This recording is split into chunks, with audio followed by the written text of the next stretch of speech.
lot we're going to cover on today's program. We have official confirmation on an interview that I think is going to be pretty significant, not just for Central Virginia public schools, but perhaps the Commonwealth of Virginia public schools. Perhaps your first introduction, many parents and teachers and staff, first introduction to a organization, an alliance they build themselves as, the School Board Member Alliance, that is offering public schools an alternative option to the Virginia School Board Association. I think we're in the early stages of this story, and I think this story is going to gain momentum in the news cycle. One of the things that we try to do on the I Love CVille Network is to get a feel for content or storylines that are on their early stages of either breaking, have not broken, or on the cusp of being a momentum-based storyline with many layers to the onion. And I think this is one. On Wednesdays, the interview Wednesday, J-Dubs? 6:26, yep. We'll have at least one member of the Virginia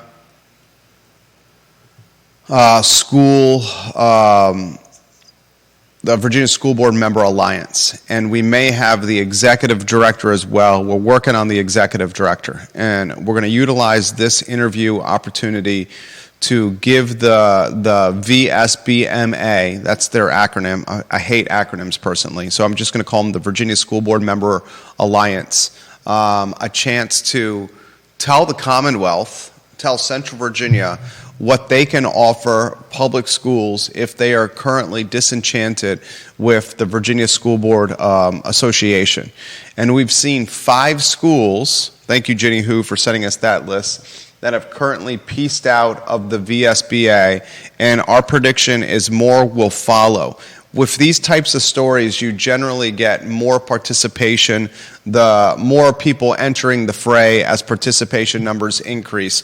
Currently, Bedford County, Isle of Wight County, Orange County, Rockingham County, and Warren County have left the VSBA. I think the website Virginia Mercury is doing a good job covering this. Outside of what I've seen on Virginia Mercury, I have not seen a ton of traditional or legacy media coverage on this topic. I'm going to make a prediction after today's show and after the coverage we offer next week and after the interview on Wednesday. This is going to be a storyline to follow and a storyline that penetrates legacy media. So what I'd like to do is introduce you to the Virginia School Board Member Alliance. And I'd like to kind of give a state of the union of public schools here in the Commonwealth of Virginia and why we think this will be a defining factor for many of those schools. We'll also highlight on today's program a new business that's opening on West Main Street. Juna knows one of the owners in the old Guajiros location. We have a Western Albemarle High School swimmer qualifying for the Olympics, which is amazing. And Albemarle High School grads giving back with tutoring, a positive story on today's show. And we're open-minded to your ideas on the program. Well, we viewed Judah Wickower in on a 2-shot. In a conversational format, ask you first how you would characterize, before I give my thoughts, the state of public schools in the Commonwealth today, June 20th, a Thursday. Your thoughts, my friend. I think there are some good discussions going on, and I think that while they may have seen better days, I think they have some good things coming in the future. I think between this SBMA organization and things like Rockingham County School Board discussing how to change how they discipline in their schools, which we'll talk about today. I think there are some people who see the problems and are looking for ways to fix them. Highlight how Rockingham is changing discipline, Rockingham County Public Schools. I won't get into all of it right now, but they're discussing what to do with what to allow in terms of cell phones for high school students.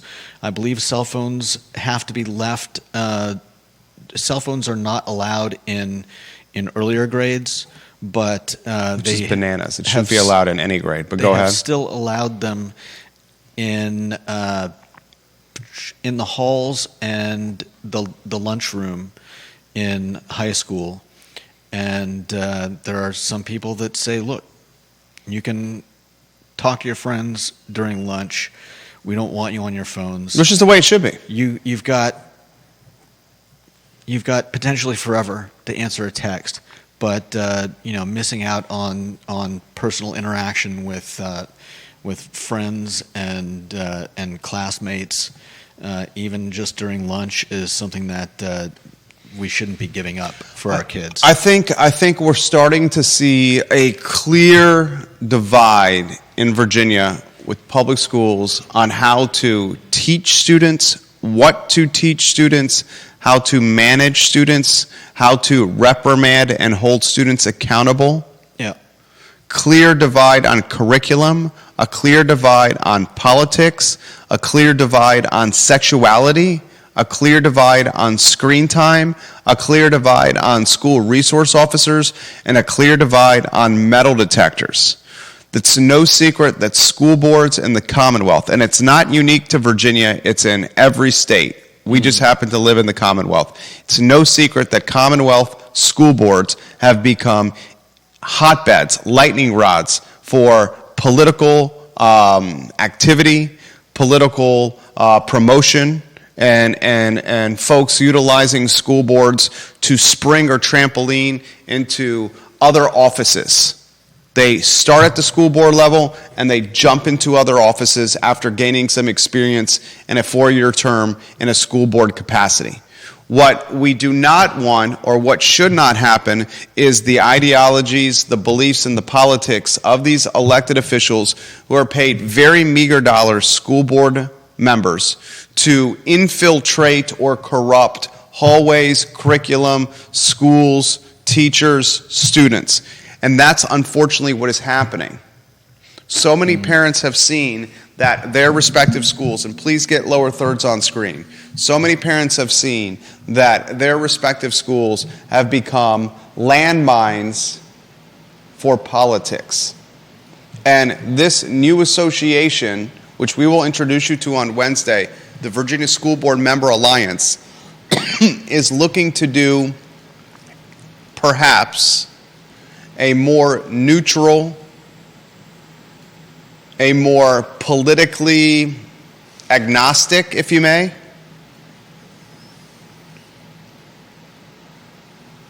alliance association or help to its members. This is what they have on their website, which you can find at mysbma.org. The Virginia School Board Member Alliance empowers Virginia school board members with training focused on what you can do rather than what you cannot do. SBMA's mission is to promote high-quality school board governance training that emphasizes excellent public education and addresses the distinctive needs of each student. We believe education should prioritize traditional academics, provide students with opportunities for growth and recovery in reading and math, and celebrate their academic achievements. We are staunch advocates for creating safe and challenging learning environments for all children. They offer professional development for school board members. They champion academic achievement, and they prioritize student and employee safety. And they encourage people to join the SBMA by offering these levels. I mean, these levels are extremely affordable. Are we talking $175 and $250 levels here of membership? I mean, these levels are ridiculously affordable. What storylines do you want to follow here with this? What questions are you going to ask? I have a long list already accumulated, Judah.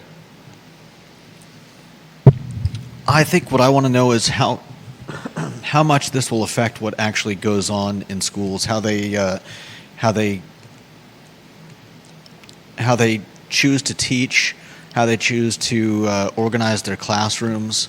I saw some interesting discussion recently on the fact that a lot of Central Virginia schools are just tossing all the kids into one classroom, and it makes it really hard for teachers to teach. They're expected to basically have four different teaching plans for every individual class, because you've got everybody. You've got the low end students, you've got the high end students, you've got everybody in the middle, and having the low end kids in those classes is counterproductive, because they're not gaining anything from being with people that are ahead of them in their learning, and they can't get the kind of time that they need from a teacher to really teach them what they need to learn at that point. And they may also be feeling, they may also be feeling, what's the word? Left behind, overwhelmed, intimidated. Well, imagine being in imagine you're a middle school, basketball player, and somebody tries to put you on a team with the high school all-stars. Is that going to make you feel good when you're out on the court getting your butt handed to you?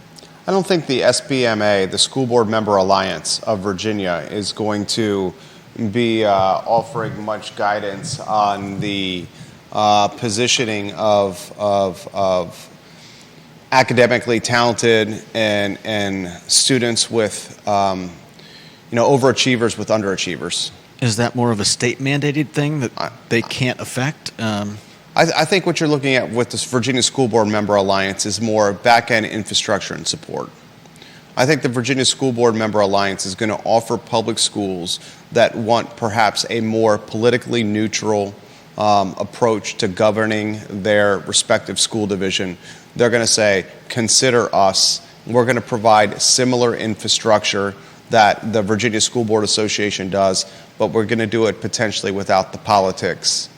We're going to do it without the pomp and circumstance, perhaps without some of the curriculum issues that others have faced, perhaps without some of the infiltration of sexuality that others have faced. I think that's more what they're going for. It's not about chopping up the students based on academic performance. Well, that's a shame. That's going to be done more at the teacher and educator level.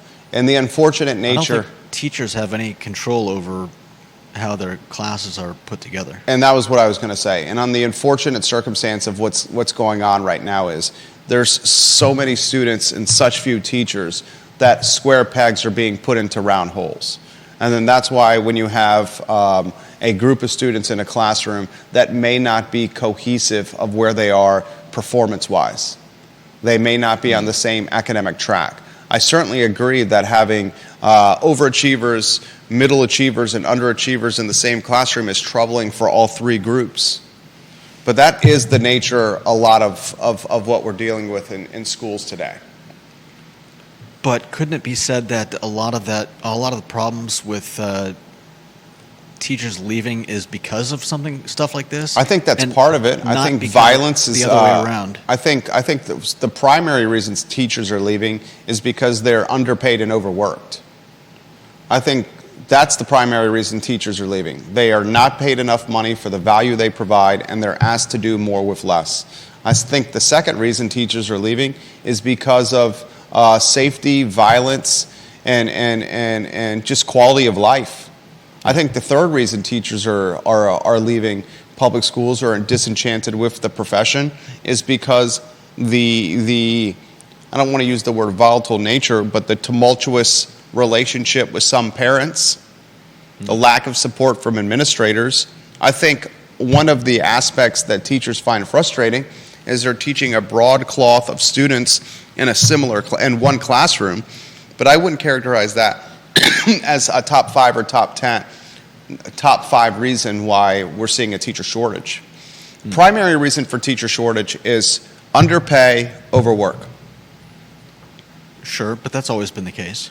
Underpay, overwork. I mean, it's always been the case, but look at the massive inflation that we face. Underpay and overworked is even worse now than what it was before the pandemic. Groceries, fuel, housing, everything is more expensive now. Credit card interest rates, more expensive now. So underpaid and overworked today is way worse than underpaid and overworked was in 2019 because the whole world's more expensive.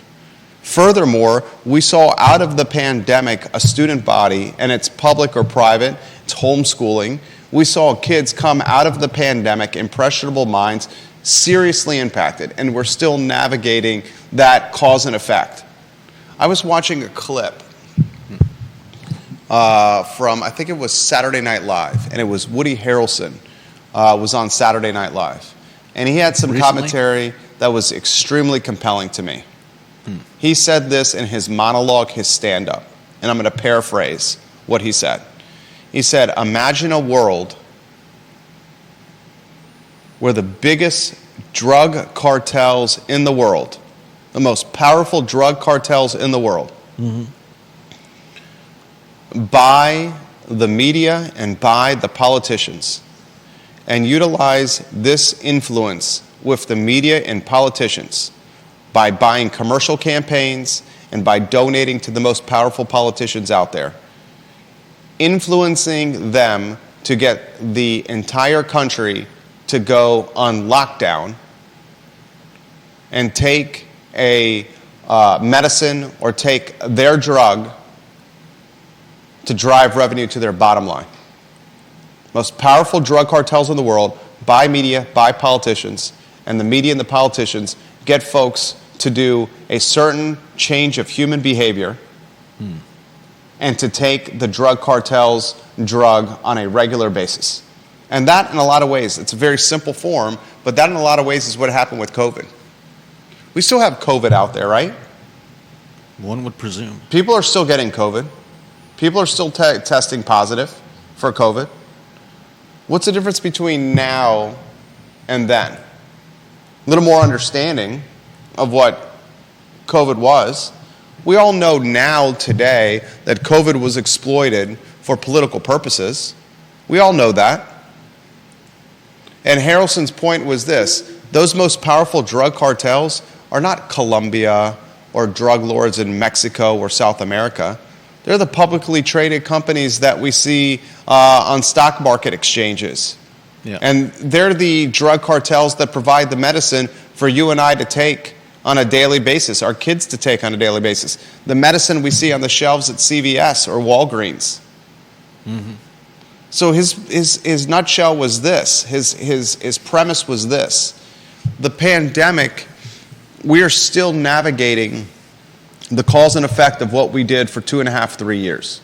And in those 2.5, 3 years, the folks that were most impacted by what the influence from the drug cartels, buying the politicians and buying the media, and changing human behavior and changing the way kids learn, the folks most impacted by this were children. Yeah. And the children are still navigating what they went through during COVID.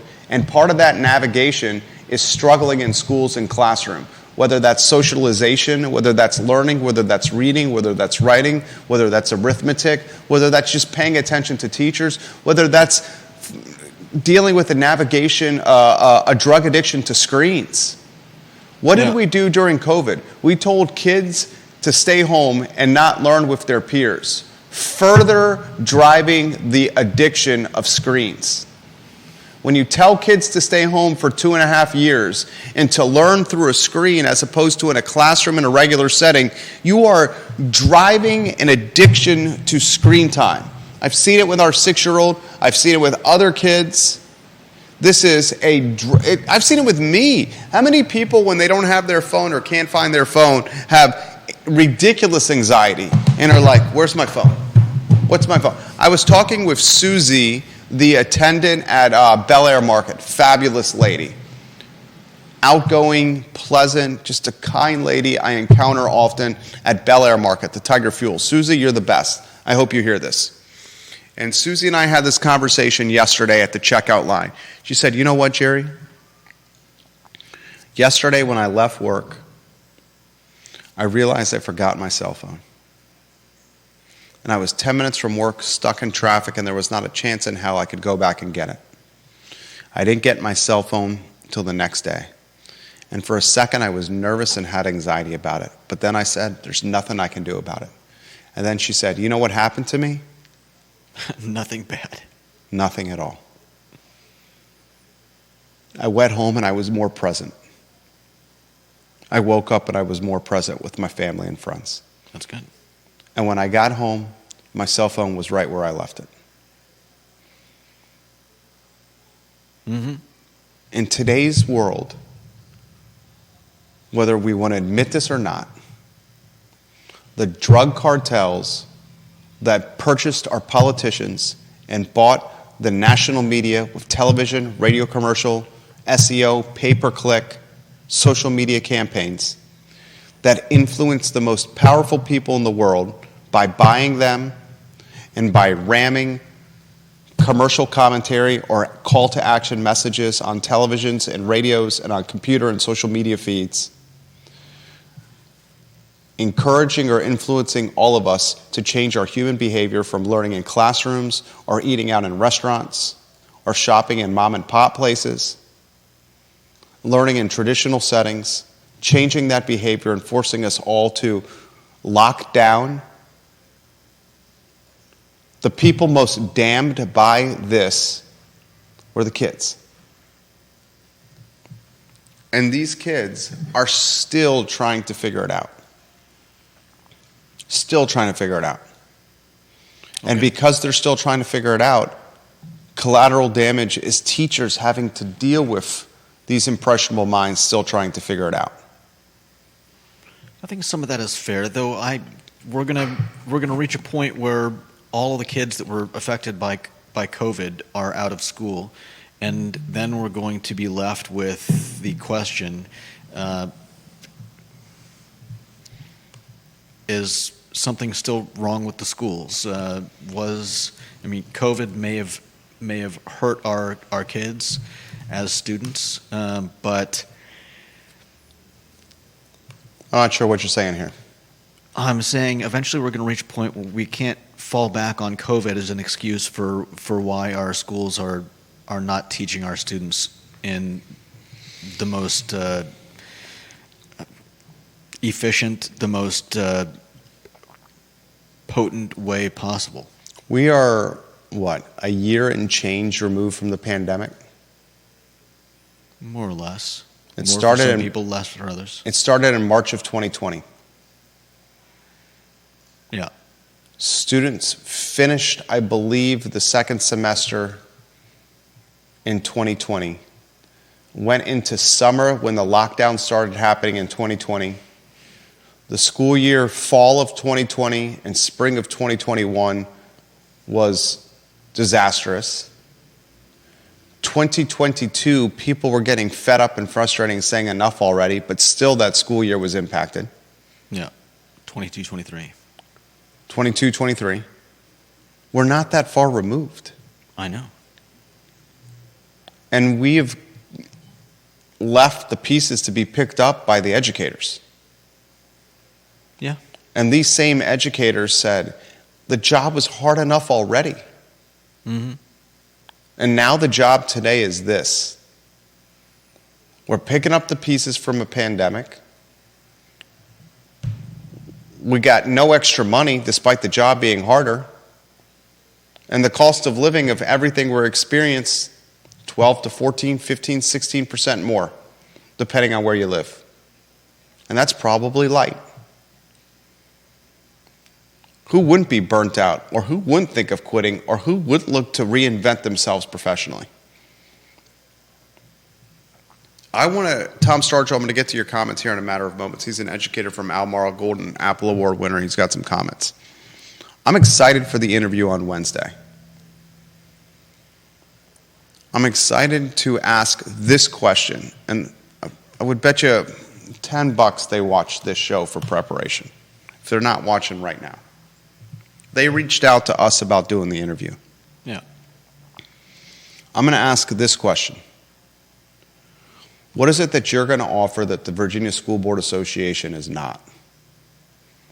What's the value proposition that you provide that the VSBA does not? Mm-hmm. How are you going to help public schools in the Commonwealth find improved or optimized performance across the board? Why should a school leave an institution, the VSBA, to go to yours, which is brand new? Yeah. What's the role of politics in schools? What's the situation with politics and school board members? That crossroads, and how do we navigate it? How do we navigate curriculum concerns? Taking books out of libraries. How do we navigate sexuality in schools? How do we navigate the use of screens in schools, SROs in schools, metal detectors in schools? How do we change a trend of public school enrollment in certain schools dropping as parents consider homeschools and private schools? Should Youngkin, who has dabbled or touched on a voucher system, should that become a reality for parents? And if a voucher system is a reality, will that not just empower the wealthy or the upper class parents? Will we see private schools raise their tuition if a voucher system becomes a reality? Those are the types of questions I'm going to ask. Comments are coming in. I'm going to go to literally a Golden Apple Award winner, Tom Stargell. He said, in the I Love CVille group, I taught civics for many, many years. I cannot fathom trying to do that and being fair to all political beliefs in Albemarle County Public Schools today. Surefire firing in short order. Fairness and teaching all beliefs are out the window in the county of Albemarle. That's from a man who worked there. Bill McChesney, the mayor of McIntyre, also watching the program. He's highlighting how the drug cartels are pushing a sugar addiction. And then he highlights the price of diabetes drugs. If you push sugar and get people in a diabetic situation, my father has diabetes. As does mine. My father has diabetes, insulin, to the point of insulin when he's not healthy, to the point of taking a pill when he's somewhat healthy and his sugar is under control. Yeah. It ain't cheap. No.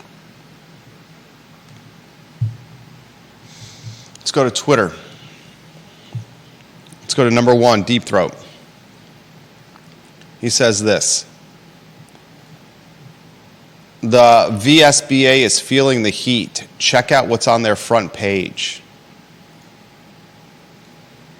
Oh, wow. I didn't even see this. He says on the front page of the Virginia School Board Association, there's 3 posts. Post number 1 is titled Myth Busting, the Nonpartisan Role of the Virginia School Board Association. Post number 2, Addressing Misconceptions about the Virginia School Board Association. And post number 3, Development and Adoption of School Board Policies. So he highlights the new messaging that's on the VSBA website.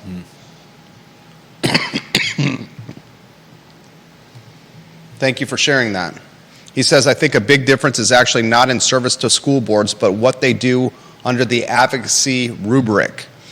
The VSBO, Virginia School Board Association, advocates to the Commonwealth authorities for policies that some more conservative districts would probably find imprudent and or offensive. No doubt. My pulse for news has been one that was trained and refined by a 5, 6, 7 year, I forget the exact window, period of time at the Daily Progress, working as a staff writer, as an editor, working at NBC 29 as an on-air personality and producer, and working in syndicated radio as an on-air personality and director. In that period of time, we were trained on how to find stories that had a Pandora's box element to them, where you can continue a frequency of reporting and coverage. The radar, the news radar for me, is going off at ridiculous frequency and levels right now with this. Mm-hmm. I think this topic and storyline is going to potentially influence parents and where they potentially could move. Just like folks choose to move to Crozet, to Ivy, to get in the Western Albemarle School District, I would not be surprised if you see parents choose school enrollment based on which association they belong to, the public school. Could this impact teachers, administrators, staff, definitely, support, bus drivers, on where they choose to work? Would you want to work in a position or a company that's aligned with your beliefs, your ideology, the way you look at life? Or would you want to work at a company that is nowhere close in alignment to your ideology, beliefs, your politics, and how do you look at life? Right. I think this is going to impact, potentially, tax bases. Will wealthy parents choose to go to a school system that aligns with its ideology? And if those wealthy parents move or migrate to that system, how does that impact tax revenues with jurisdictions? Yeah.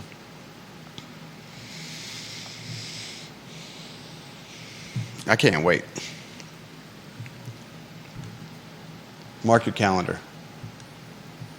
Wednesday, in-person interview. And if you want to follow up with them, tell them to bring 3 people with them. We got 4 chairs on this desk.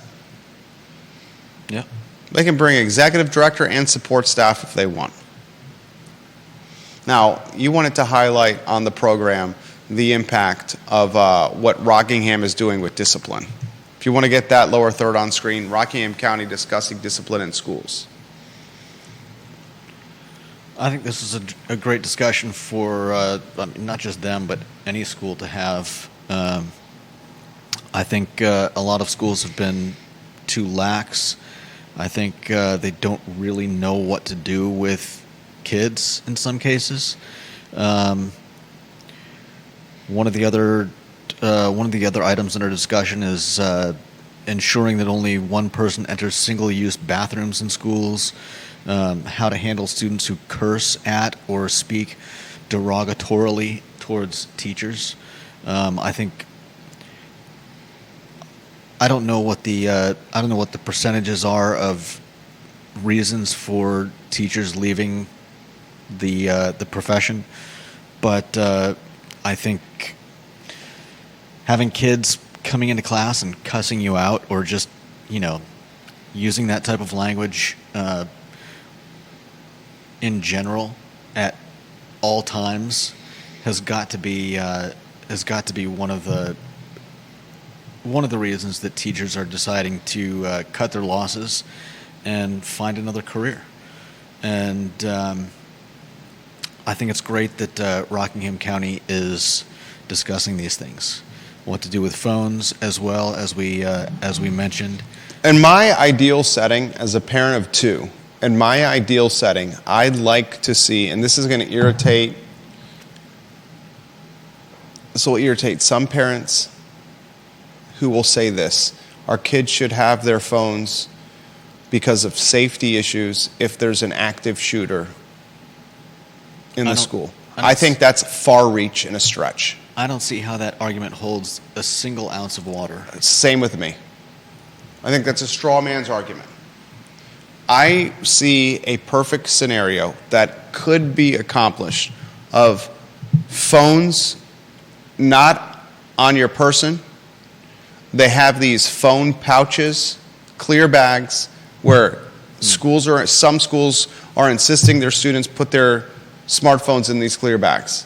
I see a situation where there's a metal detector you walk through, a school resource officer in the hallway, phones not on your person or utilized during school hours. I see a situation where if those changes are made, you will have improved quality of life. Improved quality of life would mean perhaps better teaching in the classroom, a better learning environment, a scenario where kids don't have text net because they're constantly looking down on screen, and they return to eye-to-eye human connection, mouth-to-mouth, talking to people. Yeah. I see a fantastic situation where learning is encouraged in a more free setting as opposed to a throttled setting. The sexuality piece in school, that's a topic in a lot of ways that should originate at home with moms and dads. Moms and moms, dads and dads, moms and dads, whatever you want to call it. That's where I would want that topic with our boys. When the age is right. And not everyone is, just because you're 10 or 12 or 14, not everyone matures at the same clip. Parents know the maturity level of their kids and when to have that conversation. I'd love to see more support from admins. I'd love to see more support from home. We're a long ways from that, but that's something that can be accomplished. And the first to market often gets slaughtered. You saw first to market slaughtered. What is a good example of first to market getting slaughtered? You got any suggestions? Not right off the top of my head. Friendster, MySpace, social media. Yeah. Tom is dead, proverbially, from MySpace. Everyone's first friend. Yeah. He made a lot of money, but MySpace got slaughtered. Friendster, slaughtered. Who won? Third to market, Facebook. Who won? Fourth to market, Twitter. Fifth to market, Instagram, LinkedIn. Not first to market or second to market. So in some ways, you got to give props to first to market. First to market in this scenario, Warren County. The next to market, Rockingham, Orange, Isle of Wight, and Bedford. I would bet you those school board members are getting ripped that voted to leave the VSBA.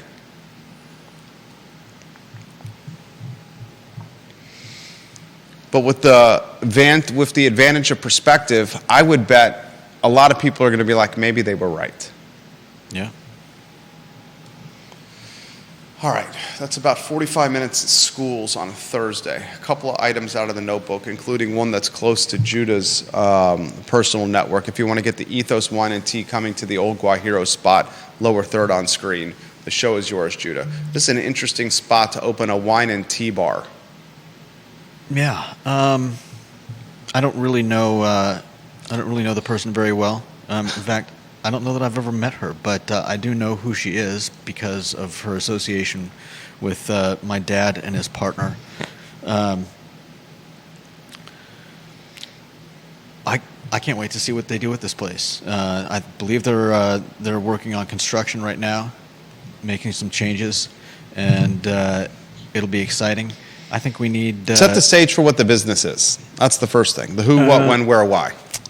The business is a wine and tea spot where people can, I believe the desire is to just have a place to sit down, relax, and be with friends. Who's doing it? This is Kylie Britt and Tiffany Nguyen.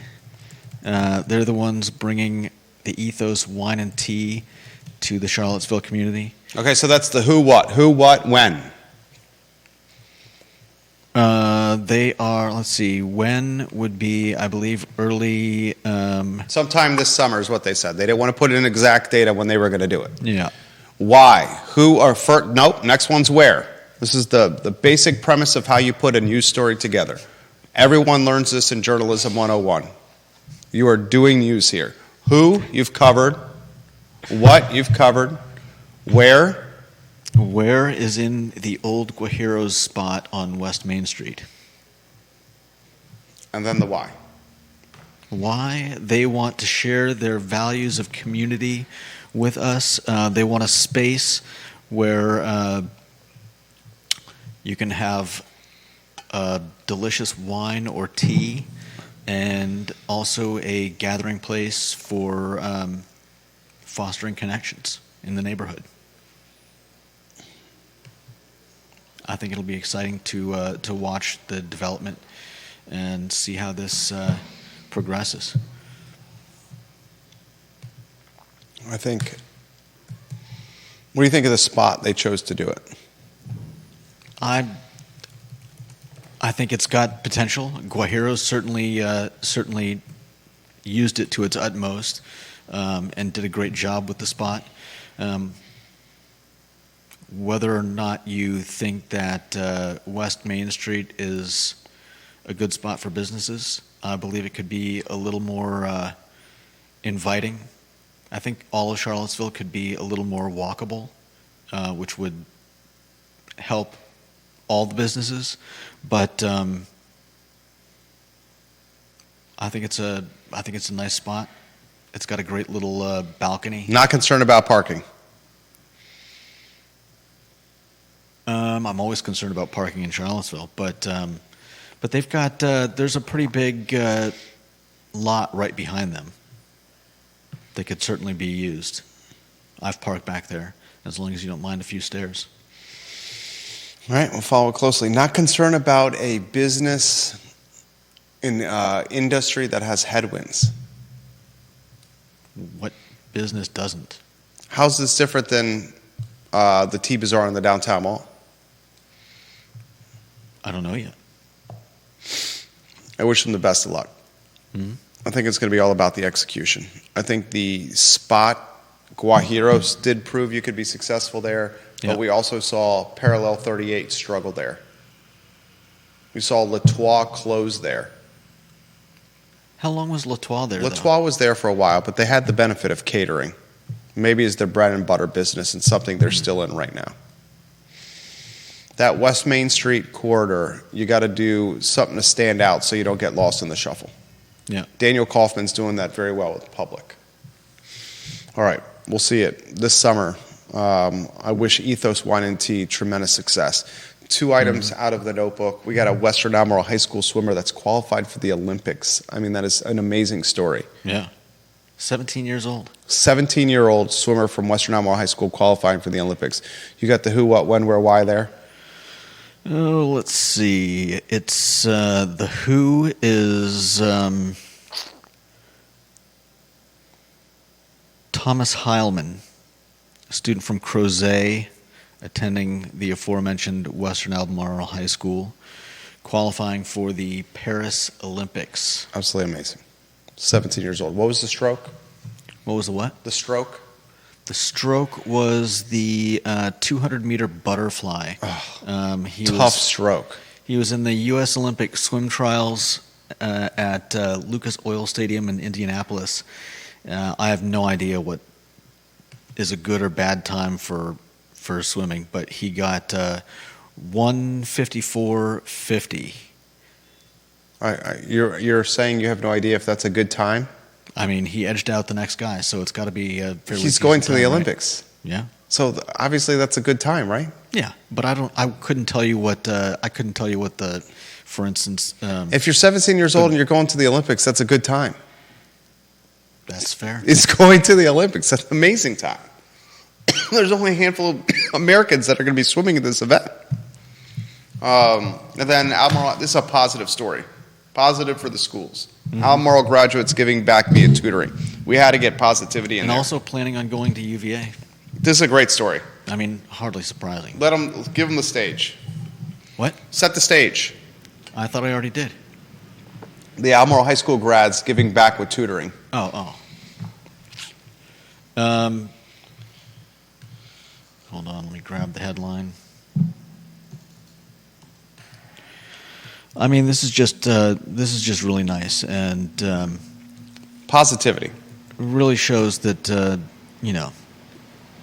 there is as varied a population of students as there is in the population anywhere. Former Albemarle High School students are taking time to support the next generation through education. They are working for a company called Smile Tutors that's obviously tutoring, helping students who need a little more instruction in, whether it's math or English or whatever. School. They are asking, I believe it's mostly free. They do ask if students come in for extended tutoring, that they give a donation, and all the donations raised from the sessions go to Child Education International. So not only are they helping students who need more instruction, they're also helping to raise money for a cause that they believe in. There we go. Close the show with some public school positivity. The Thursday edition of the I Love CVille Show. Mark your calendar for Wednesday. I think we're going to have a lot of folks watching that interview, and we delayed it from tomorrow to Wednesday, so we had the in-person interview and a longer time with the interview. If we had done it tomorrow, it likely would have been virtual and under 20 minutes. Wednesday, we can spend the full hour. That's the Thursday edition of the I Love CVille Show. For Judah Wickower, my name is Jerry Miller. Thank you for joining us.